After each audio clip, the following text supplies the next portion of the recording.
кириш сөз. Бул жемиш кызыл, кооз, кичине кычкылыраак, бирок алда ого бетер өзүнө тартат. Ал бышкан кезде канаттууларда той башталат. Анткени чымчыктар жер жемиш жана жемиштердин таттуулугун билишет да. А бизчи? Бүгүнкү берүүдөн кийин сиз дагы алча жемишин баалап, сатып келүү үчүн базарга дароо жөнөйсүз деп ишенем. Тарыхы. Байыркы тарыхчы Плинийдин айтуусу боюнча алча жана кокон гилястын мекени болуп Керасунт шаары саналат. Ал шаар Кичи Азияда Кара деңиздин жээгинде жайгашкан. Рим жол башчысы Лукул Понттук падыша Митридатты жеңгенден кийин ал жактан бир туп алча багын ала чыкканы айтылат. Жоокерлер алча багын Римге кирип бара жатканда салтанаттуу көтөрүп киришкени баяндалган. Ошол учурдан баштап алча батыш өлкөлөрүнө саякатын баштаган. Ал эми Америкага алгачкы колонисттер аркылуу келгени айтылат. Алча деген сөз гректердин виссисос деген сын атоочунан калган дешет. Сөзмө сөз которгондо кочкул кызыл дегенди түшүндүрөт деген пикирлер бар. Кызыктуу фактылар. Көрсө алчанын курамында вирус жана бактерияларга каршы заттар бар экен. Ошондуктан кээ бир кожойкелер анын жалбырактарын консерванттарда, жер жемиштерди туздоодо салып коюшат. Жалбырактары болсо кышкы азыкты узакка сактайт. Курамы.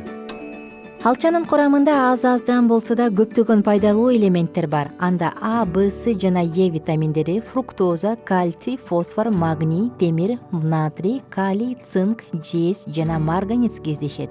Андан сырткары анын курамында алма, янтарь жана лимон кислоталары бар болгондуктан тамак сиңирүүчү жана кан тазалоочу касиетке ээ. Курамындагы пайдалуу элементтердин натыйжасында алча зара кубалоочу, рак шишиктерине каршы даба. Андагы салицил кислотасынын жардамы менен аспириндин мыкты орун басары болуп, суук тийүүдө жакшы дары болуп берет. Пайдалуу жактары. Алчаны чынында эле таттуу жана пайдалуу дары деп атаса болот. Анын жардамы менен кандагы гемоглобинди көтөрүп, жогорку кан басымда жана капиллярилерди чыңдоодо көп колдонулат. Тромбтордун натыйжасында пайда болуучу инфарктты эскертип алдын алат. Кан аз кезде ревматикалык ооруларда жакшы жардам берет. Алчанын курамында жез көп болгондуктан ал борбордук нерв системинин иштешине жардам берип, мээнин иштешин жөнгө салгандыктан эпилепсия жана психикалык ооруларда колдонуу жакшы таасир тийгизет.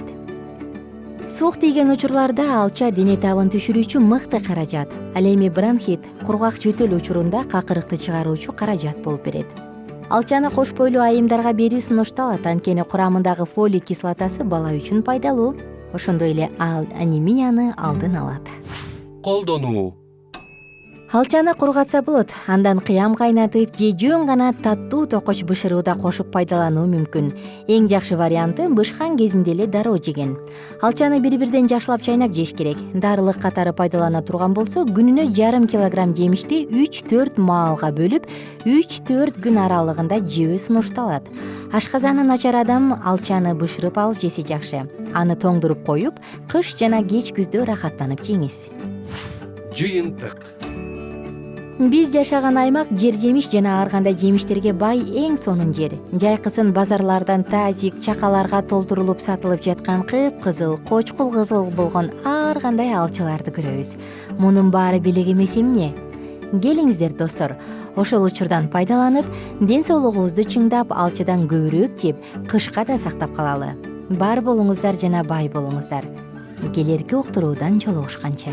Кененирээк маалыматтар үчүн биздин Facebook, Instagram жана Twitter соц барактарыбызга жазылыңыздар жана salamat.club клубуна кириңиздер.